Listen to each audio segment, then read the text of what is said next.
సీతకి అరచేత గోరింట ఇంత చక్కని చుక్కకి ఇంకెవరు మొగుడంట రామ చక్కని సీతకి.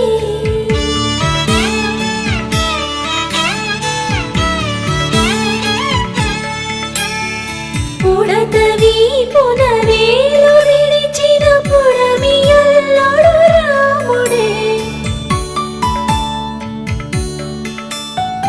ఎడమ చేతను శివుని విల్లును ఎత్తిన రాముడే ఎత్తగలడా సీత జడను తాళి కట్టె వేళలో రామ చక్కని సీతకి